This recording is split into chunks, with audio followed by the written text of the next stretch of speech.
오늘은 레이버데이 노동절입니다. 노동절을 맞이해서 우리 성도님들이 하시는 모든 일터마다, 사역지마다, 직장마다 하나님의 축복이 넘치시기를 예수 이름으로 축원합니다. 이 노동절의 유래는 1886년 5월 1일 시카고에서 노동자 약 8만 명이 이제 이 노동 인권을 위해서, 이 노동 시간 보장받기 위해서 걸기를 하게 됩니다. 당시에 긴 노동 시간을 이제 하루에 8시간으로 일할 수 있도록 이것을 제정해 달라고 그렇게 걸기했는데, 그것이 이제 이루어져서 노동 인권을 쟁취하게 된 것을 기념해서 이 노동절을 정하게 됩니다. 그래서 원래 5월 1일 날 노동절을 지켰는데, 이제 9월 첫째 월요일 날을 노동절로 지켜오고 있습니다. 여러분, 우리가 살고 있는 이 미국은 얼마나 자유스러운 나라입니까? 정말 어떤 직업을 가져도 귀하게 여기고, 또 어떤 일을 해도 그만큼 보장을 받을 수 있는 이러한 좋은 환경 가운데 우리가 일을 할 수 있다는 것은 참 축복이죠. 여러분 하시는 모든 기업과 사업과 정말 일터에 하나님의 축복이 더욱더 넘치시길 예수 이름으로 축원합니다. 자, 잠깐 기도하겠습니다. 거룩하신 아버지 하나님, 감사합니다. 노동절 연휴임에도 오늘 거룩한 주일 우리 사랑하는 성도들이 주님의 말씀을 사모하며 하나님 앞에 나왔사오니, 오늘도 이 말씀 가운데 주의 음성을 듣게 하여 주시옵소서. 구체적으로 하나님을 만나는 귀한 예배가 되게 하여 주시옵소서.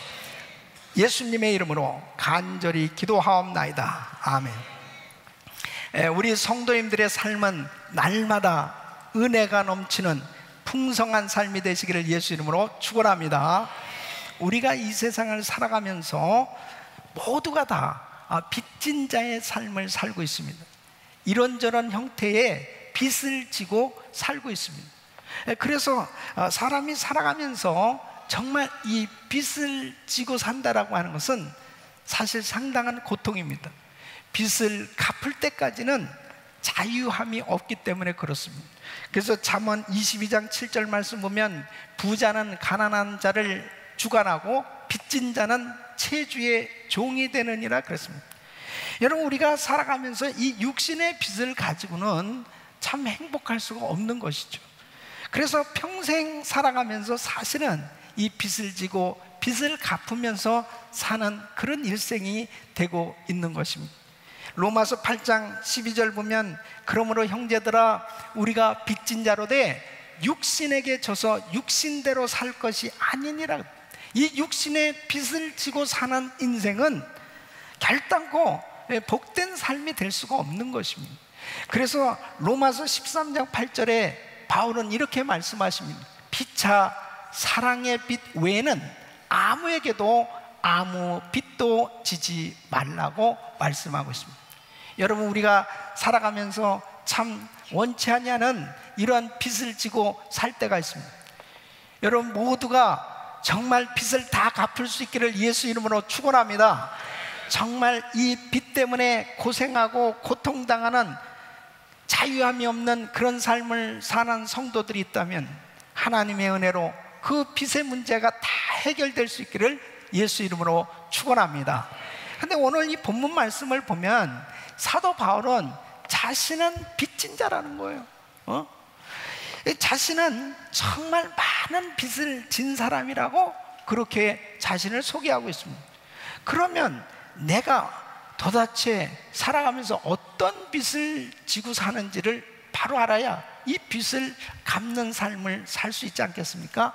그래서 저는 오늘 이 말씀을 통해서 구체적으로 내가 어떤 빚을 지고 살고 있는지, 그리고 정말 나의 일생이 이 빚을 갚는데 정말 이 복된 인생이 되어지기 위해서는 이 빚을 부지런히 갚고 정말 하나님의 축복 가운데 하나님 앞에 영광 돌리는 그러한 인생이 다 되어질 수 있기를 예수 이름으로 축원합니다.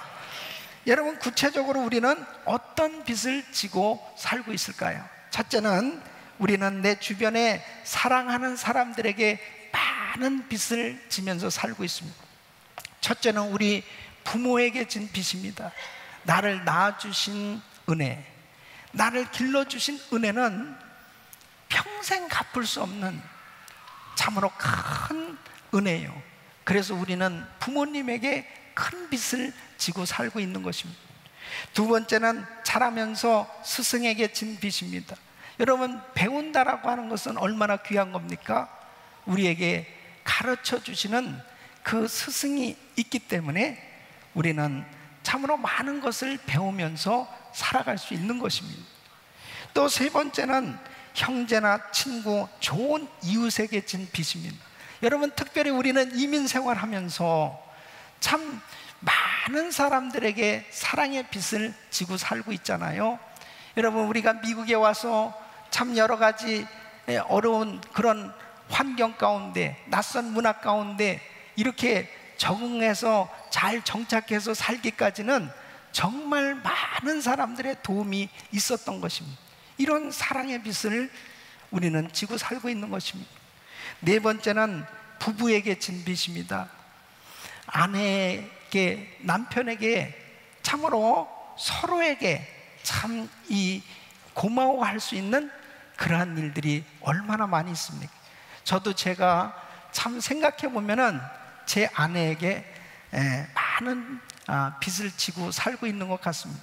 제 아내에 대해서 참 고마워하는 생각을 갖게 되었습니다. 어떤 사람이 이런 얘기를 하더라고요.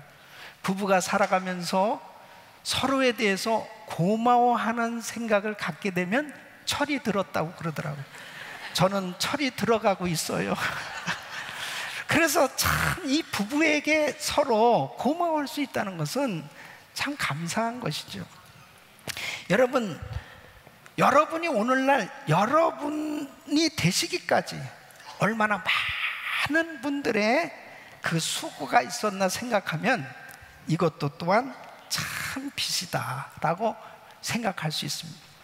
우리가 식당에 가서 음식을 먹습니다. 맛있는 음식을 먹으면서도 내가 돈을 내고 그 음식을 사 먹는다 그렇게 생각하지만 사실은 그 음식을 만들기까지 많은 분들의 수고가 있었던 거예요. 우리는 이 세상을 살아가면서 이 빚을 지고 살고 있습니다. 그리고 빚을 갚으면서 죽어가는 존재로 우리는 살아가고 있는 것입니다. 내 주변에 사랑하는 사람들에게 많은 이 빚을 지고 살고 있는데 우리도 부지런히 이 사랑의 빚을 갚으면서 살아야 될 줄로 믿습니다. 두 번째는 우리는 하나님께 빚진 자인 것입니다. 여러분, 모든 인간은 죄인입니다. 죄의 싹은 사망이에요. 죄 때문에 모든 사람들은 다 멸망받게 된 거예요. 지옥 가게 된 것입니다. 그런데 우리 주 예수 그리스도께서 이 땅에 오셔서 하나님이 세상을 이처럼 사랑하사 독생자를 주셨으니 우리 예수님께서 그 십자가에서 자신을 내어주심으로 나의 모든 죄가 사함을 받고 내가 하나님의 자녀로 구원을 받고 천국 백성이 된 것은 우리는 하나님께 이 복음의 빚, 큰 빚을 지게 된 줄로 믿습니다. 그러므로 사도 바울은 자신은 이 점에서 평생 빚진 자의 심정으로 살게 되었다는 것입니다. 그래서 그는 이렇게 고백합니다. 디모데전서 1장 12절로 15절 보면 나를 능하게 하신 그리스도 예수 우리 주께 내가 감사함은 나를 충성되이 여겨 내게 직분을 맡기심이 내가 전에는 회방자여 핍박자여 포행자였으나 도리어 긍휼을 입은 것은 내가 믿지 아니할 때에 알지 못하고 행하였습니다. 우리 주의 은혜가 그리스도 예수 안에 있는 믿음과 사랑과 함께 넘치도록 풍성하였도다. 믿보다 모든 사람이 받을 만한 이 말이요 그리스도 예수께서 죄인을 구원하시려고 세상에 임하셨다 하였도다. 죄인 중에 내가 괴수니라. 죄인 중에 괴수인 내가 그리스도의 은혜로 이렇게 충성되이 여기서 믿을 만하다고 여기셔서 내가 구원받은 것만 해도 감사한데 하나님의 일꾼으로 삼아주신 것에 대해서 그는 감격하고 있는 것입니다. 그래서 자신은 빚진 자의 심정으로 이 빚을 갚는 그런 삶을 복음 전하면서 살고 있다고 고백하는 것입니다. 고린도전서 15장 10절에 그러나 나의 나된 것은 하나님의 은혜로 된 것이니 내게 주신 그의 은혜가 헛되지 아니하여 내가 모든 사도보다 더 많이 수고하였으나 내가 아니요 오직 나와 함께 하신 하나님의 은혜로라. 자신이 다른 사도보다 더 많이 수고했어도 이 수고는 아무것도 아니라는 것은 내가 평생 갚을 수 없는 그 큰 복음의 빚을 지고 살고 있기 때문에 이 복음 전하는 일을 위해서 아무리 많이 수고한들 이 모든 것 자체가 다 하나님의 은혜라고 그는 고백하고 있는 것입니다. 그래서 이 사도 바울은 늘 하나님께 빚진 자의 심정으로 그렇게 하나님의 일을 감당하고 있는 것입니다. 사도 바울이 가장 그에게 있어서 감격스러웠던 것이 뭐냐? 그에게 놀라운 변화가 일어났기 때문입니다. 그는 자기가 전혀 복음을 깨닫지 못하고 예수를 믿지 않고 살 때 자기 자신이 죄인 중에 괴수처럼 그렇게 예수 믿는 사람들을 핍박하고 그렇게 어렵게 하나님을 믿는 사람들을 반대하고 살았던 자기가 복음을 받아들이는 그 순간에 자기에게 놀라운 변화가 일어난 거예요. 그래서 그는 로마서 1장 16절에 이렇게 말씀하고 있습니다. 이 복음은 모든 믿는 자에게 구원을 주시는 하나님의 능력이 됨이라. 할렐루야. 복음은 모든 믿는 자에게 구원을 주시는 하나님의 능력이 됨. 그러니까 자신이 이렇게 사도가 되어졌고 이 복음을 전하지 않으면 안 되는 그런 견딜 수 없는 그런 마음을 갖게 됐다는 것입니다. 여러분, 이 복음이 왜 이렇게 위대합니까? 어떤 사람이라도 어떤 상황 가운데 있다 하더라도 복음을 받아들이기만 하면, 복음을 받아들이고 깨닫기만 하면, 예수님을 영접하기만 하면 놀라운 하나님의 자녀로 구원의 역사가 일어나기 때문에. 할렐루야. 그래서 사도 바울은 복음을 전하다가 감옥에 갇히고 그렇게 어려움을 당하면서도 그는 감옥 안에서 불평하는 그런 시간이 없었습니다. 어떻게 하면 복음을 전할까? 그 안에서도 복음 전할 생각을 하고 있었습니다. 하루는 그 감옥 안에 죄수들에게 복음을 전하는데 오네시모라는 사람을 만나게 됩니다. 이 오네시모는 빌레몬 집안의 노예였습니다. 그 집에 물건을 훔쳐가지고 도망가다가 잡혔어요. 그래서 대화를 나누다 보니까 자기가 알고 있는 이 빌레몬이라는 사람은 자기가 너무 잘 아는 분이란 말이에요.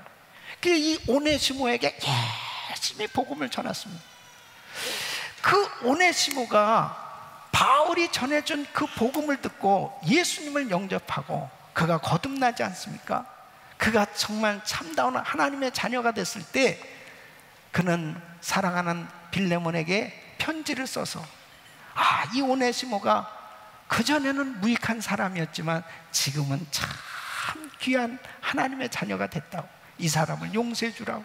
그리고 이 오네시모는 기독교 전승에 의하면 그 골로새 지역의 유력한 교회 지도자가 되었다는 것입니다.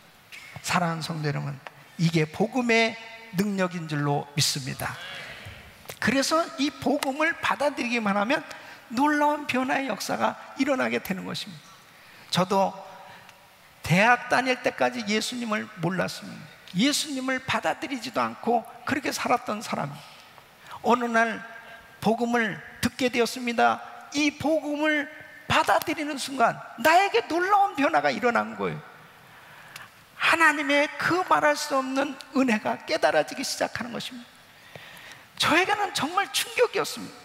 와, 정말 저 영원한 천국이 있고 바로 그 하나님께서 분명하게 존재한다는 이 사실을 깨닫게 되어졌을 때 나는 지금까지 하나님을 알지 못하고 살았었는데 복음을 받아들이는 순간 그 복음의 능력이 바로 나의 모든 죄를 사해 주시고 하나님의 자녀로 구원해 주시는 이 놀라운 은혜를 경험하게 됐을 때 감격하지 않을 수 없는 거예요. 다른 사람들을, 어떤 사람을 만나도 이 복음을 전하고 싶어서 견딜 수가 없습니다. 왜? 저 사람에게도 복음이 필요하니까 그 복음만 받아들이면 변화받을 수 있습니다. 그래서 부지런히 이 복음을 전하면서 열심히 전도하는 그런 시간들을 가졌습니다. 하루는 제 고등학교 동창 가운데 이제 군인인데 소령으로 예편하고 뉴욕에 이민 온 친구가 있었습니다. 그래서 전화로 야, 너 교회 다니냐? 그랬더니 자기는 불교를 믿는다는 거예요. 그리고 전혀 예수를 안 믿는다는 거예요. 이게 뭐 전화로 어떻게 하기도 참 힘들었습니다. 그래서 내가 뉴욕 가면 꼭 한번 만나자. 그래서 제가 뉴욕에 부흥회를 갔어요. 가서 낮 시간에 그 친구를 만났습니다. 그 친구는 미국에 와서 마켓을 하고 있었습니다. 24시간 7day 계속 정말 그 마켓에서 거의 살다시피 그렇게 열심히 일을 하면서 살고 있더라고요. 오랜만에 만나서 같이 차를 마시면서 이야기를 하면서 이제 복음을 전하기 시작합니다. 그랬더니 이 친구가 저한테 아, 목사님, 내가 담배를 펴도 되겠습니까? 뭐 믿지 않는 친구인데 뭐 그래 펴라. 그랬더니 담배를 탁 물더니 저는 곤란합니다 그래요. 예. 그래도 예수님을 믿으면 얼마든지 당신의 인생이 바뀌어질 수 있다, 구원받을 수 있다. 이 복음을 전하고 예수님을 영접시켰어요. 그리고 저는 돌아왔습니다. 이 친구한테 전화가 왔어요. 목사님, 나한테 정말 놀라운 변화가 일어났는데 예수님이 믿어진다는 거예요. 이제 이번 주부터 교회 나가기로 작정했다는 거예요. 그러더니 마켓 주일 문을 딱 닫고 열심히 신앙생활하는 거예요. 어느 날 전화가 왔어요. 목사님, 제가 그때 샌디에고 갈보리 장로교에 심호할 때인데 목사님, 제가 아무래도 샌디에고로 이사 가야 될 것 같습니다. 목사님한테 가서 그냥 열심히 말씀 배우고 신앙생활 해야 되겠습니다. 그러더니 마켓 다 정리하고 온 가족이 다 샌디에고로 이사를 왔어요. 그러더니 열심히 신앙생활 하더니 목사님, 제가 아무래도 신학교를 가야 되겠습니다. 그러더니 또 열심히 신학 공부를 하고 그래서 목사가 됐는데 그 사람이 누구냐? 이광호 목사입니다. 그래서 야간 담배 물고 전화 안 돼요 이러던 사람이 정말 이 복음을 받아들였을 때 놀라운 하나님의 사람으로 바뀌어진 줄로 믿습니다. 복음은 하나님께서 주시는, 구원을 주시는 하나님의 능력인 줄로 믿습니다. 그래서 우리는 하나님께 빚진 자예요. 정말 내가 의로워서 구원받은 게 아니에요. 내 어떤 의로운 행위 때문에 구원받은 것이 아니고 하나님의 은혜로 모든 죄가 사함받고 구원받았기에 우리는 다 하나님께로부터 빚진 자들인 줄로 믿습니다. 그래서 이 복음을 부지런히 전하는 것은 바로 빚을 갚는 일이 되는 것입니다. 세 번째는 우리는 우리에게 복음을 전해준 사람들에게 빚진 자들입니다. 여러분, 누군가가 나에게 복음을 전해줬기 때문에 내가 예수 믿게 된 것입니다. 여러분, 복음은 들어야 믿을 수 있고 믿어야 구원받을 수 있기 때문에 그런 것입니다. 그래서 하나님은 항상 먼저 믿는 사람들에게 이 놀라운 복음을 하나님께서 깨닫게 해주시고 그 사람들을 통해서 이 귀한 복음을 전하는 전도의 통로로 하나님께서 쓰시는 줄로 믿습니다. 로마서 10장 14절로 15절 말씀에 보면 그런즉 저희가 믿지 아니하는 일을 어찌 부르리요 듣지도 못한 일을 어찌 믿으리요 전파하는 자가 없이 어찌 들으리요? 보내심을 받지 아니하였으면 어찌 전파리요? 기록된 바 아름답도다. 좋은 소식을 전하는 자들의 발이여 함과 같으니라. 여러분, 듣지 않고서 절대로 믿을 수 없습니다. 이 복음을 믿지 않고서는 절대로 구원받을 수가 없어요. 누군가가 이 복음을 나에게 전해주어야만 놀라운 이 복음의 능력을 경험할 수 있단 말이에요. 그러므로 우리에게 복음을 전해준 분들에 대해서 정말 감사해야 되는 것입니다. 여러분, 특별히 우리 대한민국은 정말 이 미국의 선교사님들, 특히 미국과 캐나다, 영국의 많은 선교사님들이 대한민국에 와서 복음을 전했습니다. 여러분, 공식적으로 개신교 선교사님들이 조선 땅 발을 밟기 전에 이미 중국에서부터 정말 조선 선교의 비전을 가지고 열심히 한글 성경을 번역하던 아주 귀한 선교사님들이 있었습니다.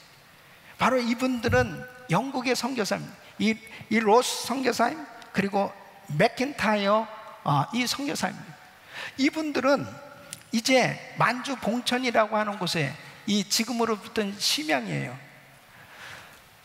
그때 당시에 이 젊은이들이 홍삼 장사를 하러 만주에 오갔습니다. 그때 백홍준, 서상윤 이런 청년들이 그곳에 들락거리게 되었는데, 이제 이 젊은이들을 붙들고 이 선교사님들이 이렇게 이야기합니다. 얼마나 하루 파는 매상이 얼마냐? 그거보다 돈을 더 줄 테니까 우리한테 한글을 가르쳐달라. 우리에게 이 조선말을 가르쳐달라고 그러면서 그들에게 복음을 전해요. 그러므로 이 젊은이들이 이제 예수 믿고 세례를 받습니다. 그리고 한글로, 그 한문 성경이죠, 그걸 한글로 번역을 하게 됩니다. 그러면서 처음으로 누가복음을 한글로 번역을 해서 3,000권을 발간하게 됩니다. 그때에 이 서상윤은 이 성경책, 누가복음 한글로 번역된 이 성경책을 가지고 들어오다가 걸립니다. 그래서 많은 부분을 빼앗기고 잡혔는데, 그때 지인들의 도움을 받아서 일부 성경책을 가지고 도망을 가요. 그래서 고향 땅에 가게 됩니다. 그 고향 땅에 가서 가족들에게 이 복음을 전해요. 그러면서 자기 동생과 그리고 그 가족들이 예수를 믿게 됩니다.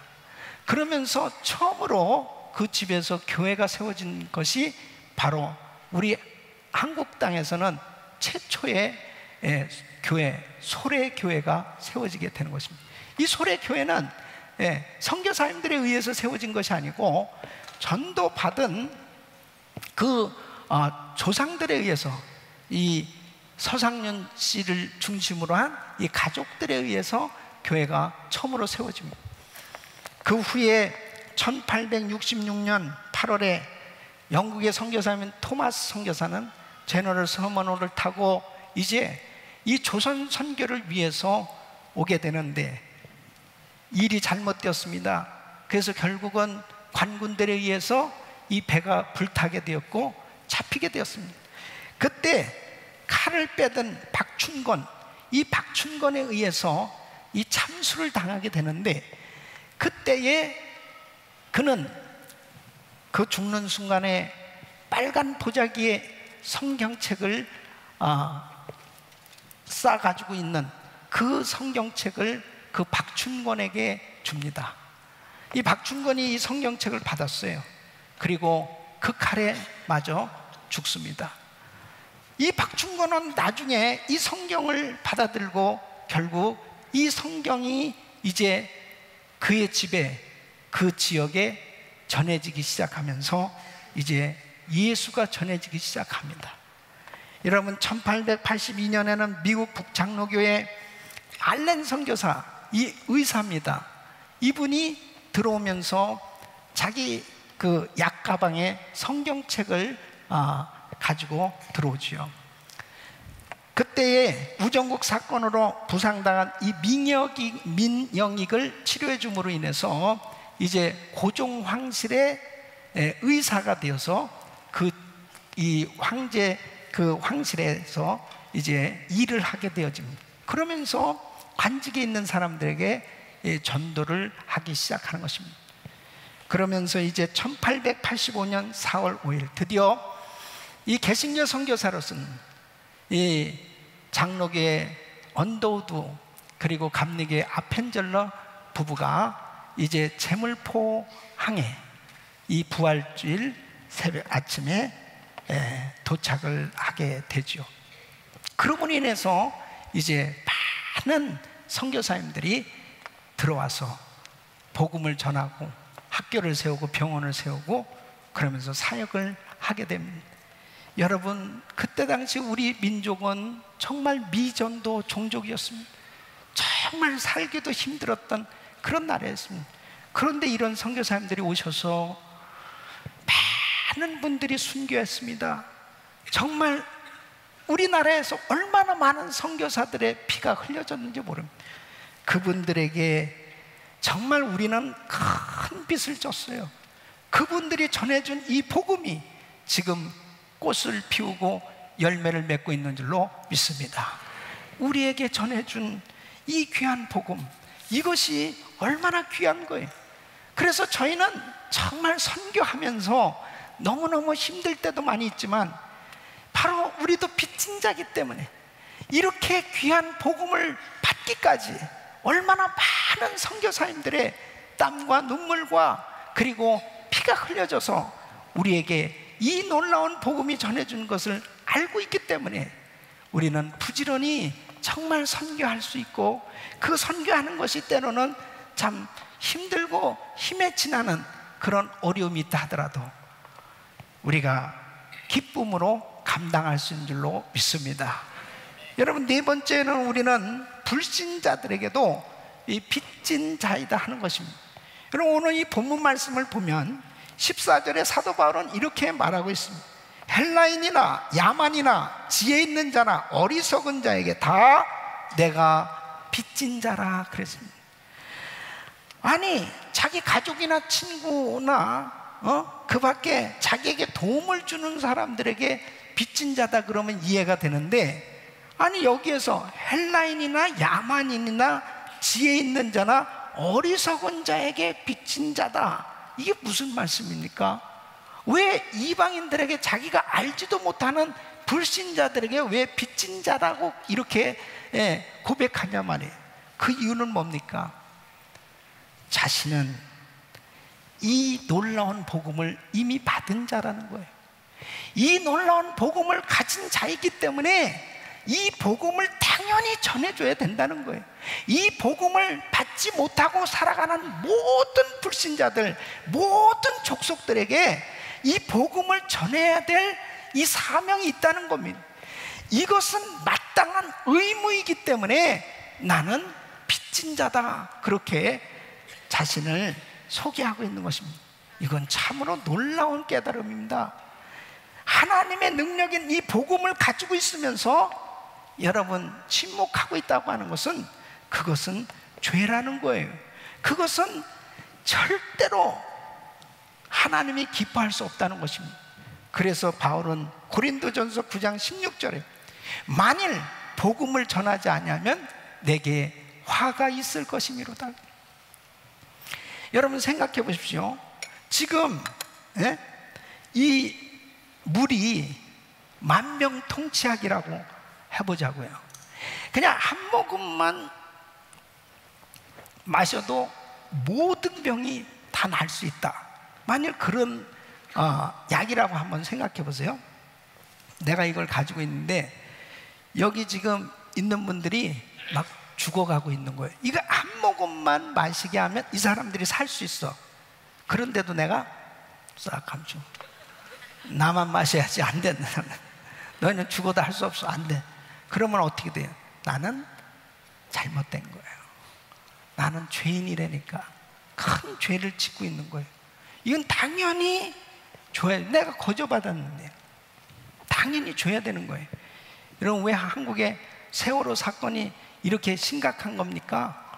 그것은 더 살릴 수도 있었는데, 더 많은 사람을 구할 수도 있었는데 왜 그랬느냐? 이런 부분들이 구조적으로 잘못된 거 아니냐? 이런 것들을 좀 바로 시정해야 되지 않느냐? 이런 부분에 대해서 안타까운 그런 생각들 때문에 결국 지금 계속 이런 안타까운 분쟁이 있는 것이에요. 그것은 책임을 져야 될 사람들이 책임을 지지 못했을 때 당하는 그런 아픔인 것입니다. 마찬가지로 나는 이 복음을 깨달았는데 이 복음만 받아들이면 놀라운 구원의 역사가 일어나는데, 내가 이 복음을 알면서도, 내가 이 복음을 가지고 있으면서도 이 복음을 전하지 않고 있다면 이것은 가장 큰 죄가 되지 않느냐는 것입니다. 그래서 사도 바울은 나는 불신자들에게도 빚진 자다, 그렇게 그는 고백하고 있는 것입니다. 여러분, 이 복음을 전하는 것, 이것은 당연히 해야 될 일이요, 부득불 해야 될 일이요. 믿습니까?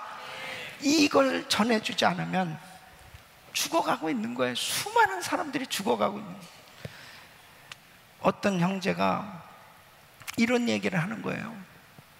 자기 옆에 집 사는 분이, 그 이웃이, 가장 옆에 사는 가까운 이웃이 교회 집사님인데 10년 동안을 계속 서로 오가면서 그렇게 가깝게 지내고 있는데, 그 집사님이 한 번도 자기에게 교회에 가자고 얘기한 적이 없고, 한 번도 자기에게 예수 믿어보라고 얘기한 적이 없다면, 바로 그 집사님은 정말 심각한 죄를 짓고 있는 거죠.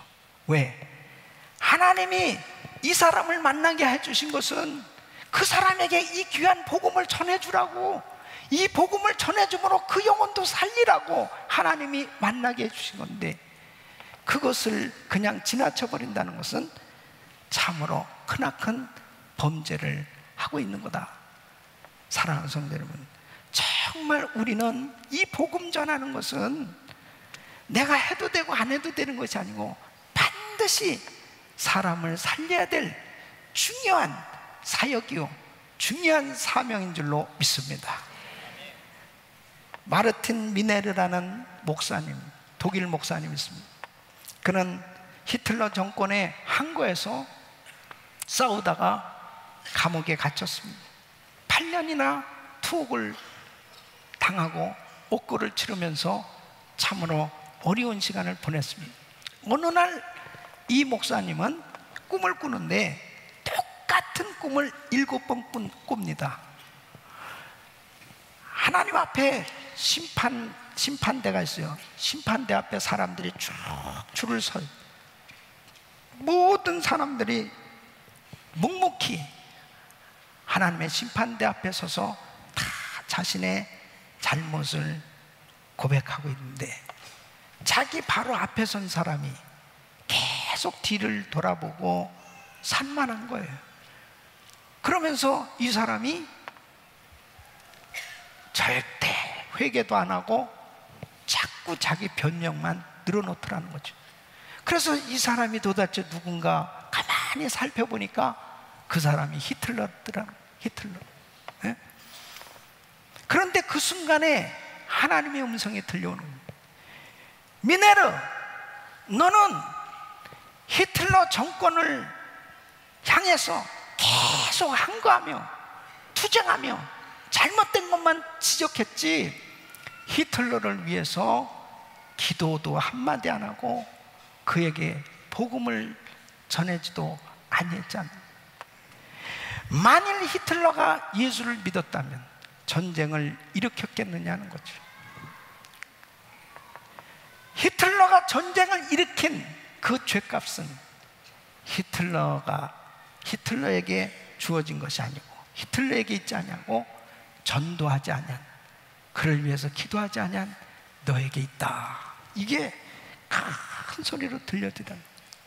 이 미네르 목사님 통곡하면서 전쟁의 책임이 바로 자신에게 있다고 회개하면서 눈물로 쓴 책이 전쟁 백서라고 하는 책입니다. 여러분, 사람들은 다 자기 나름대로 바쁘게 살아가고 있어요. 그런데 복음을 가진 사람은 이 엄청난 이 구원의 선물을 받았는데, 복음을 깨닫지 못하고 살아가는 수많은 사람들에게 이 복음을 전해주라는 거예요. 그 사람들에게 전하지 않으면 바로 그 사람의 이 죄의 빚값이, 그 죄값이 나에게 책임이 있다라고 하는, 그렇게 주님은 말씀하고 있습니다. 사랑하는 성도 여러분, 우리는 부지런히 이 복음을 전함으로 우리의 모든 빚을 갚아나갈 수 있기를 예수 이름으로 축원합니다. 바로 우리는 사랑의 빚을 지고 살고 있어요. 우리는 하나님께 큰 빚을 진 사람들입니다. 누군가가 우리에게 복음을 전해줬기 때문에 나도 참 이 귀한 복음을 받고 이렇게 하나님의 자녀로 살아갈 수 있는데, 이것은 참으로 큰 빚을 진 것입니다. 특별히 이 복음을 전해주기만 하면 구원받아야 될 수많은 불신자들에게도 우리는 지금 빚을 지고 살아가고 있는 것입니다. 우리는 때를 얻든지 못 얻든지 부지런히 복음을 전해야 될 줄로 믿습니다. 아직도 우리 주변에는 죽어가는 사람들이 너무 많이 있습니다. 아직도 지금은 전 세계에 예수 소리 한 번도 들어보지 못하고 죽어가는 수많은 사람들이 있습니다. 우리는 빚진 자들입니다. 이 사랑을 전하면서 정말 빚을 갚는 우리 모두가 될 수 있기를 예수 이름으로 축원합니다. 저는 오늘 2014년도 원 패밀리 데이를 선포합니다. 11월 23일 주일은 추수감사 주일입니다. 이 추수감사 주일까지 이제 12주가 남았습니다. 12주 동안 우리 주변에 정말 나를 통해서 구원을 받아야 될, 나를 통해서 복음을 듣고 영원한 생명을 얻을 수 있는 그런 분들을 찾기를 원하는 것입니다. 그래서 이 원 패밀리 데이를 통해서 정말 이렇게 복음을 전하고자 하는 그 이유가 있습니다. 여러분, 우리 성도님들은 다 나름대로 열심히 전도도 하고 또 바쁘게 지내고 있습니다. 그러나 이런 원 패밀리 데이를 하는 이유는 우리 전교인들이 함께 같이 이렇게 전도의 분위기가 만들어져서 함께 복음을 전하는 이러한 환경이 주어지면 함께 하면 쉬운 거예요. 그리고 전도할 기회를 만들어 드리기 위해서 이번에 원 패밀리 데이를 갖게 되는 것입니다. 이번 이 귀한 사랑의 축제를 통해서 많은 분들이, 여러분들이 전해준 그 귀한 사랑, 그 복음 때문에 놀라운 구원의 역사가 일어날 수 있기를 예수 이름으로 축원합니다. 우리 사랑하는 성도 여러분, 갚을 수 없는 엄청난 사랑의 빚을 우리는 지고 살고 있습니다. 부지런히 우리의 인생이, 우리의 남은 생애가 얼마 되는지 모르지만 우리는 이 복음을 전함으로 많은 영혼들을 살리는 이 놀라운 이 복음의 빚을 갚는 그런 복된 삶이 되시기를 예수 이름으로 축원합니다.